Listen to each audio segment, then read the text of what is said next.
Let's continue the chapter, class 10. The chapter is your chapter 10, water resources, and the topics to be discussed today are different types of canals, merits and demerits of canals, and tanks, merits and demerits of tanks, as well as rainwater harvesting system, surface runoff harvesting, and rooftop harvesting system, right children? And soon after this we will be doing some map work also, so get ready with your map work. Clear children? Okay, let's start the class. Now what are the conditions required canal irrigation is more widespread in northern India because of many conditions, like number one, low relief area. So we cannot construct a canal in high region or hilly region or mountainous area, right? Difficult to construct canal. So first is low relief area. Second is deep fertile soil, which helps in recovering the cost of construction of canals. So that nearby field should be, the soil of that nearby area should be very fertile, right, to compensate the cost of construction of canals. Next is even surface, due to which digging of canal is easy. So the surface should be even, smooth, right, so that canals could be easily constructed. Next is perennial flow of rivers which originate in the snow-covered Himalayan ranges. So that canal, wherever the canal is going to construct, that area should have perennial flow of rivers, so that regularly that canal can draw, or that canal can have a regular flow of water throughout the year, right? So these are the important conditions. Low relief for canals, low relief area, and deep fertile soil must be available, and even surface, smooth surface, and perennial flow of rivers should be there. Now next is types of canals. So there are two types of canals: perennial canals and inundation canals. So these are very important. Now just listen the difference between the inundation canal and perennial canal. So now perennial canal, okay, canal which flow throughout the year are known as perennial canal. So the canal which is having the flow of water throughout the year, right? So they are constructed by putting some of form of barrage across the river. So they are constructed by putting barrage across the river. The barrage helps in maintaining a high level of water on the upstream side. Hence, the canal draw water throughout the year and irrigate large areas, right? Okay, now next is inundation canal. That means the canal which are drawn directly from the rivers, not putting any barrage or dam at its head, right? So inundation canal means they are constructed, or they are drawn directly from the rivers. The water is drawn directly from the river without making any kind of barrage or dam on its head to regulate the flow of river and canal. Such canals provide irrigation mostly during the rainy season when the rivers are well flooded, right? So mostly in rainy season. Why? Because they can easily draw excess water from that river, right? So when the floods subside, the level of the river falls below the level of the canal heads, and therefore the canals dry up. Now next is merits of canal irrigation. These are the cheapest source of irrigation for the farmers as they pay very nominal charges, very less charges for it. And with the help of canal, water can be transported from water surplus area to water deficient area. For example, this is very important, just underline this. Indira Gandhi Canal has transformed the barren deserts of Rajasthan into rich and lush fields. Okay, the advantages of canals are they are the cheapest means of irrigation, right? And because the farmers have to pay only nominal charge for that construction of canal. Secondly, with the help of this canal, the arid or semi-arid area, they are also getting water, right, in their field, in their that area. So example, it's given Indira Gandhi Canal that canal has transformed the barren land or desert of Rajasthan into rich and lush fields, right? Now those areas, desert area of Rajasthan started growing crops, right? Now come to the next heading, that is disadvantages or demerits of canal irrigations. So excessive use of water or intensification of agriculture over the years has caused environmental degradation and creation of new wasteland. So excessive use of that water and excessive use of irrigation and intensification of that agriculture over years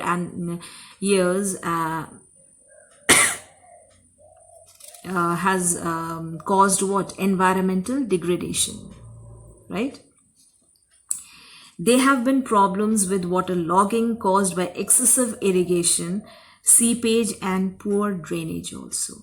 So the problems like water logging caused by leakage or caused by excessive irrigation and poor drainage system, they have the problem of water logging. In some areas, canals have led to the rise of water table, increased salinity, and finally submergence of the land also. So in some areas, canals have led to what? Rise in a water table, right? Rise in water table, that means we are talking about the groundwater. So that will be that is rising. Secondly, increased salinity, and finally submergence of land also in water.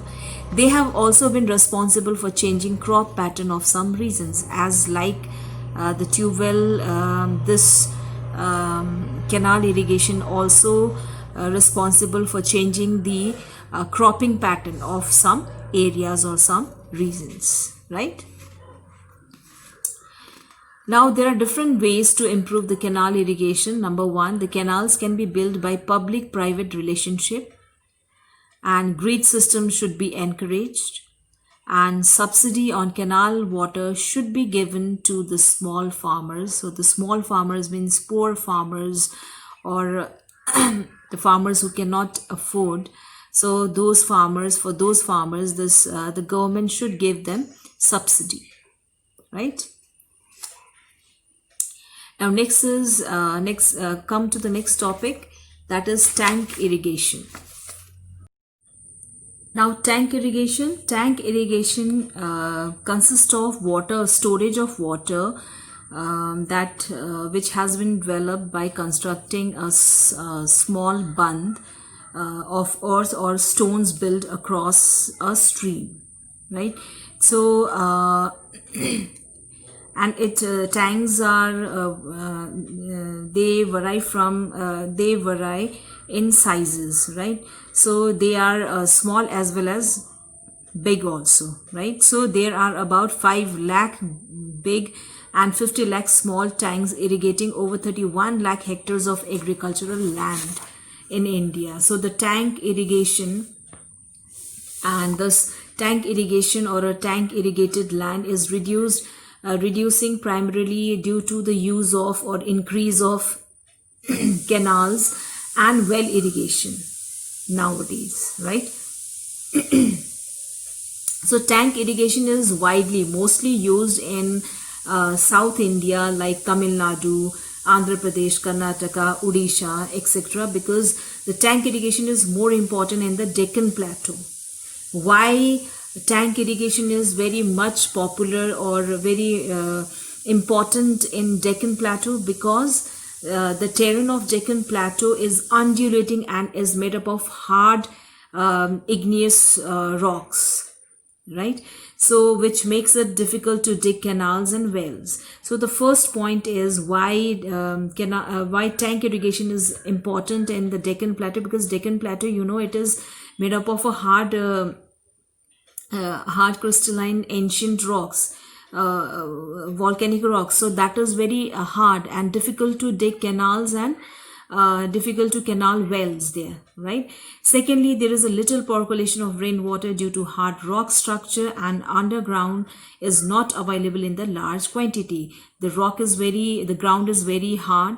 That is why there is no percolation means no seepage of water inside the ground, as well as there is no available of groundwater, right? Thirdly, most of the rivers of this Deccan regions are seasonal. They dry up during summer season, right? So therefore they cannot supply water to the canals throughout the year. And there are several streams which overflow during rainy season, and the only way to make best use of this water is to impound it by constructing bund or making dams or making tanks, building tanks, right? So the scattered nature of population also and agricultural fields also favor tank irrigation, because for tank large area is required, and the population is not the population is very scarce or very scattered. So depends on the scarce population or scattered nature of population, as well as the agricultural field favors the irrigation like tank irrigation. So tanks are easier and cheaper to build. Why? Because the rocks which is found in the Deccan Plateau acts as a natural tank. They are very hard, right? Okay, now next is advantages of merits of tank irrigations and drawbacks of irrigation, that is demerits of tank irrigation. Advantages of tank irrigations, merits of tank irrigations: they are easy and economical to construct. Secondly, they allow the monsoon water to store, and later on that water can be utilized or can be used, right? And they also help in raising the to raise the underground water level, right? Now come to the demerits of tank irrigations. So they are they are non-perennial source of irrigation. So non-perennial source of irrigation means they are not available throughout the year. The water is not available throughout the year because they dry up during the dry season and fail to provide irrigation when the crop needs water, or crop needs to irrigate, right? So tanks use up large areas of cultivable land. So tank needs a large area to construct. So that area could be utilized, or that could be the cultivable land, right? So, and most of the water is evaporated from the large expanse of shallow water. So we know the tank is open, so because of evaporation, most of the water is evaporated, and from the large expanse of the shallow tank or shallow water, right? Because most of the it gets empty because of evaporation. Silting is also one of the problems in this tank irrigation. Silting of the tank bed is a serious problem, right? So silting means it's a collection of sand or sand particles. So that problem may be there in tank irrigation. Now next is drip irrigation and sprinkler irrigation, very important irrigation. So drip irrigation means is a system of crop irrigation involving the controlled delivery of water directly to individual plants through a network of tubes or pipes. So it's a supply of water through a network of tubes and pipes, and just which involves in controlling the water, right, the volume of water, or controlling the delivery of water directly to the individual plants. Now the advantages of drip irrigations are fertilizer and nutrient loss is minimized due to localized application and reduced leaching, right? Leaching means it's a removal of nutrients from the topsoil, so that it reduces, and as well as fertilizer nutrient loss is minimized due to use of this drip irrigation. Secondly, water application efficiency is high, so water is not wastage out, right? There is no waste of water. Field leveling is not necessary. So these are the advantages of drip irrigation, right? Now come to the next, sprinkler irrigation. So sprinkler irrigation means it's a method of applying irrigation water which is similar to natural rainfall. Water is distributed through a system of pipes, usually by pumping. So there is no loss of water, suitable to all types of soil except heavy clay, and suitable for irrigation crops where the plant population per unit area is very high, and water saving, so it saves water. Because sprinkler and drip irrigation means it's a which consists involving the controlling of delivering of water, and in sprinkler also and in drip irrigation also, each and every individual plant gets water, right, and equal distribution of water, and there is no loss of water, no wastage of water. It saves water, and it is suitable to all kinds of types of all types of soil, right? So these are the drip and sprinkler irrigation, which is very India is using this type of irrigation nowadays, right? Now next topic is rainwater harvesting. So you must have heard about the rainwater harvesting, and it's very popular in India nowadays, because it is a technique of increasing the recharge of groundwater by capturing and storing rainwater by constructing percolating pit or check dams, etc. So people have been using this type of rainwater harvesting methods since time immemorial, right? So people had in-depth knowledge of rainfall regimes and soil types, and developed wide-ranging techniques to harvest rainwater, groundwater, river water, flooded water, right? So this helps in this type of rainwater harvesting helps in recharging the groundwater, as well as it helps in reducing the excessive use of water, right? Okay, and river water, flood water, in keeping with the local ecological conditions and their needs, different regions had developed different techniques to conserve water, right? So the rainwater can be harvested into two types: surface runoff harvesting, and secondly rooftop rainwater harvesting. So there are two ways of harvesting rainwater. What are those two? Surface runoff harvesting and rooftop rainwater harvesting, right? Okay, children, we'll stop here only this topic, rainwater harvesting. Okay, in the next video, we'll be doing the brief history of rainwater harvesting in our country, advantages and need for these type of harvesting, and need for conservation of water resources in India, right?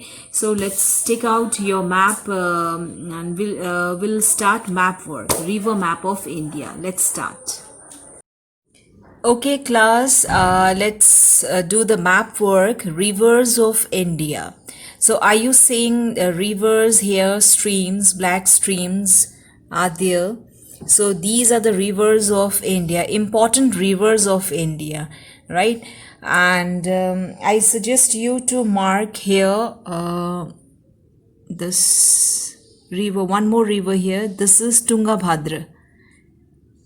And just add on one more river here, which is not given in this river map. So this is Damodar. So two rivers you just add on here and here, right? Okay, before starting this map work of river, let's talk about the perennial river and non-perennial river. So what is the difference between perennial river and non-perennial river? All these northern rivers are perennial. They are perennial rivers. Why they are perennial rivers? Because they are snow fed. Right? Snow fed. They are snow fed. That means they are permanent rivers. These rivers, all the northern rivers are permanent rivers. So perennial rivers means they are permanent rivers. They flow throughout the year. Clear? So these are perennial rivers. Now when we talk about this rivers of South India, they are periodic rivers. So periodic rivers means non-perennial rivers. So non-perennial rivers means they have this flow of water during rainy season only. Clear? During rainy season only. During rainy season only they have that flow of that water in this river channel, in these river channels. Clear? So perennial rivers are what? They are snow fed, and they are permanent rivers. The flow of water is throughout the year. But when we talk about this perennial, non-perennial rivers, they are seasonal, they are periodic. Only during rainy season they have got flow of water in it. Clear? So now let's start the map work. So river map, let's start from the south side, the South India. So the extreme south river, the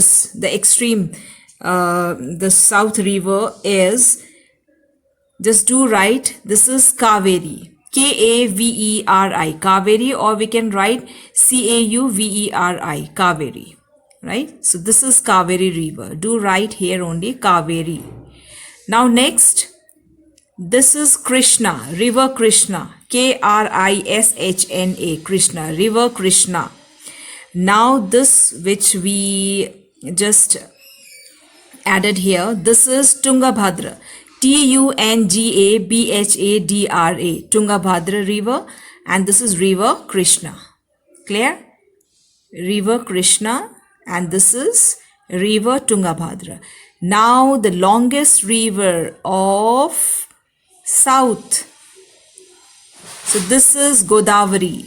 Godavari, Godavari, river Godavari. Is that clear? Now come to this M-shaped river. This is Mahanadi. What is it? What is the name of this river? Mahanadi. Mahanadi. Mahanadi. River Mahanadi. Now this is Narmada. River Narmada. Narmada. River Narmada. Is that clear? And this is river Tapi. Tapi. River Tapi. Is that clear? Okay, let's revise once again. This is Kaveri, Tungabhadra, Krishna river, the longest river of South India, Godavari, Mahanadi, Tapi, Narmada. Is that clear? Okay, now let's move to the northern India. The northernmost river, Indus, Indus, Indus. Is that clear? Indus, then Jhelum, Chenab, Ravi, Satluj. Indus, Jhelum, Chenab, Ravi, Satluj.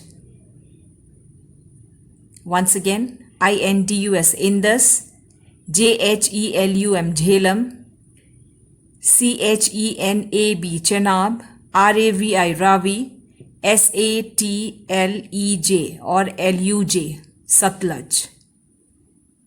Clear? Okay. Sangpo. Sangpo. T is silence here. T. Sangpo. Sangpo. So we call it Sangpo. So this is Sangpo. When it enters Assam here in India, we called it Brahmaputra. So this is Brahmaputra. And when it enters Bangladesh, we called it Jamuna. Jammuna. Jamuna. Is that clear? So it has got three names. In China, we call it Sangpo. When it enters India, its Indian name is Brahmaputra. And in Bangladesh, we call it Jamuna. Is that clear? Okay. Now come to this direction. This is Kosi River, Kosi, Kosi River, Kosi, Gandak, Gandak, Gandak River, this, Ghagra, Ghagra, Ghagra River, then Ganga, and the last one is Yamuna. Clear? Yamuna, Ganga, Ghagra, Gandak, Kosi. Kosi, Kosi, Gandak, Gandak, Ghagra, Ghagra, Ganga, Yamuna. Now here, this is Son, S-O-N, Son. B-E-T-W-A, Betwa, Chambal, River Chambal, C-H-A-M-B-A-L, Chambal. Clear? Son, Betwa, Chambal. These are the name of rivers, northern rivers. Clear? Now this one, this is Damodar, River Damodar, D-A-M-O-D-A-R, River Damodar. Clear? Is that clear? Okay. So this Ganga river is the longest river of India, which drains into Bay of Bengal finally, right? So this is the longest river of India, River Ganga. Clear? So when we talk about the longest river of India, so that longest river is River Ganga. So when we talk about South India only, the longest river of South India is River Godavari. Clear, everyone? Okay. Okay, now come to the plateaus of India. Are you seeing this plateau? Okay, are you seeing this plateau between these two rivers? The small one, this is Malwa Plateau. M-A-L-W-A, Malwa Plateau. This is your Chota Nagpur Plateau, C-H-H-O-T-A, Chota N-A-G-P-U-R, Nagpur Plateau. Clear? Now mark this. This is your Deccan Plateau. Do not cross this coastal line, right? So till here you just mark Deccan Plateau. Do not touch or do not cross this coastal line, right? So this is your Deccan Plateau. So together we call it Peninsular Plateau. Peninsular Plateau. So Peninsular Plateau means Malwa Plateau, the plateau which is made up of Malwa, Chota Nagpur and Deccan Plateau. Clear? So this is Malwa Plateau, this is Chota Nagpur Plateau, and this is Deccan Plateau. D-E-C-C-A-N, Deccan Plateau. Is that clear?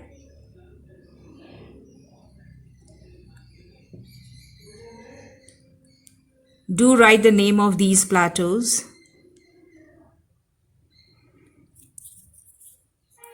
Malwa Plateau, Chota Nagpur Plateau, Deccan Plateau.